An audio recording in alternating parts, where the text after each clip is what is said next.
There are really only two kinds of gaming laptops that I get personally excited about.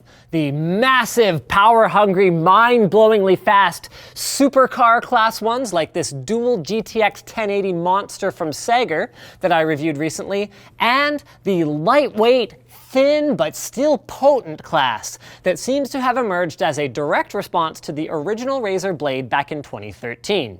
And this one is part of the latter family. Meet the MSI GS63VR.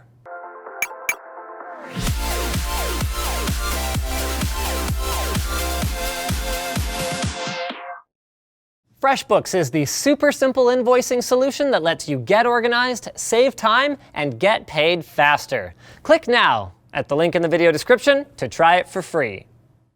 Okay, specification time. The GS63VR, as MSI not so subtly implied right in the name, rocks a VR-ready, enthusiast-grade configuration including an Intel Core i7-6700HQ quad-core processor, 16 gigs of DDR4 memory, a 128 gig NVMe SSD, and a GeForce GTX 1060 with 6 gigs of GDDR5 VRAM.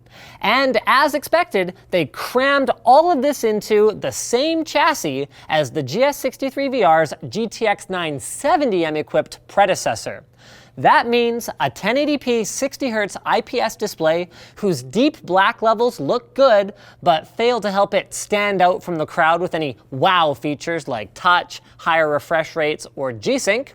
A large speaker grille with a bottom-mounted subwoofer that both sound decidedly okay, and a 720p 30fps webcam that falls squarely in unexceptional territory. Let's talk I/O now, and I'll be making a lot of comparisons here to my daily driver Razer Blade.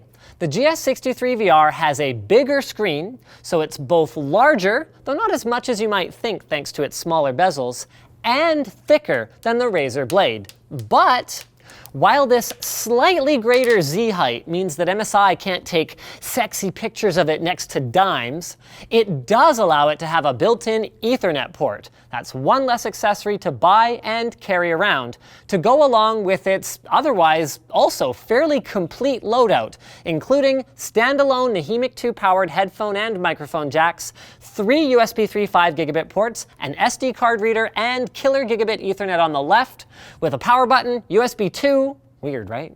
USB Type-C Thunderbolt, HDMI 2.0, and Mini DisplayPort 1.2 on the right. Which I guess leads to my first complaint. I get that MSI is dedicating pretty much the entire back third of this notebook to cooling vents, but the effect that this has on mousing space is not a desirable one. The power brick thankfully terminates in a right angle connector, but if you were to plug in, I don't know, an external Thunderbolt drive or an external monitor of some sort, expecting to use the included keyboard, you'd likely find yourself pretty annoyed by how much room you have for your mouse. Which leads then to complaint number 2. The GS63VR's power brick delivers 10% more power than Razer's brick while being way bigger. This isn't important on massive gaming beasts, where I generally don't even mention them unless they come with 2 or something like that. But it's the kind of thing for a machine that you expect to carry around every day, maybe in a briefcase, that actually matters, because the must-carry accessories are part of the whole package. And since I'm on a bit of a complaint roll here, let's talk bloatware. Why is WinZip on here? Norton? Really? And what the hell is Magix?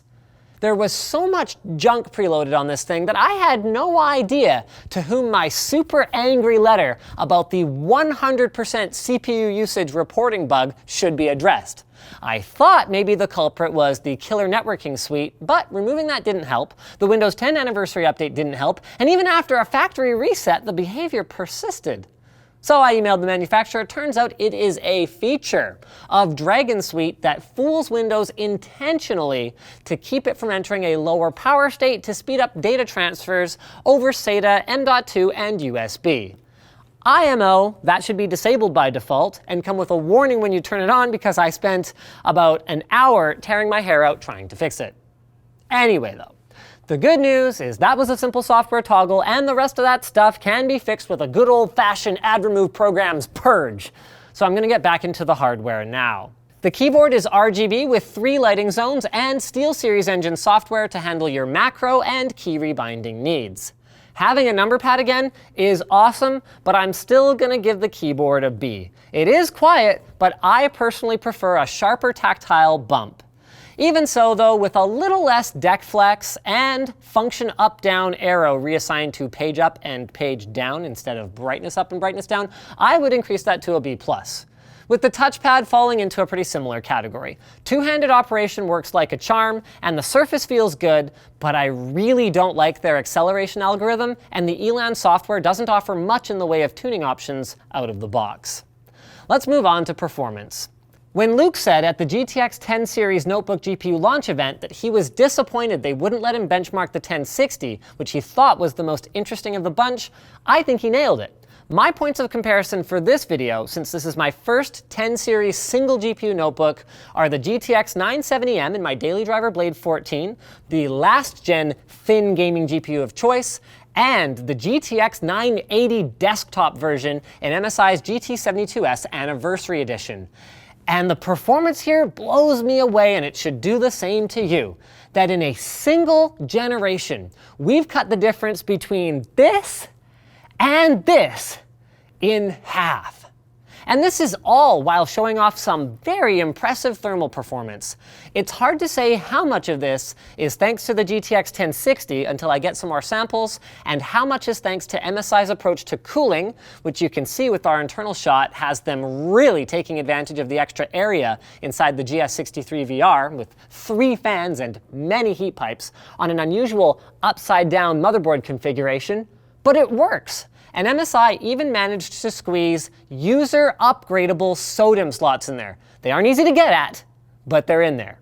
So this machine is quieter than most and much cooler to the touch than any other thin and light gaming machine that I've used yet. The weird moleskin covering on the bottom actually seems to help too. It slows heat transfer to your skin when you have it resting on your lap. It's kind of a nice touch. And the positives keep coming.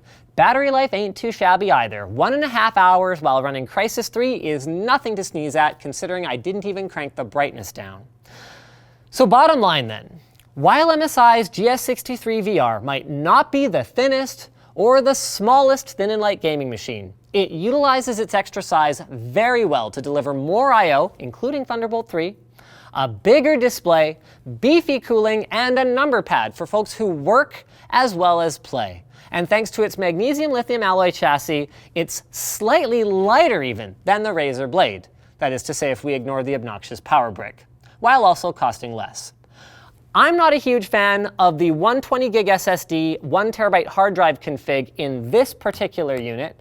Larger SSDs not only hold more, but they also perform better, substantially better, like I noticed it. But throw a bigger SSD in there, and the GS63VR is a really solid platform that will make a lot of gamers happy. But you know what isn't bloatware? TunnelBear. TunnelBear is the simple VPN application that makes it easy to browse privately and enjoy a more open internet. With TunnelBear turned on, your Wi-Fi connection is secured and your online activity is kept private from your internet provider, advertisers, and basically anyone looking to track you or profit from your data.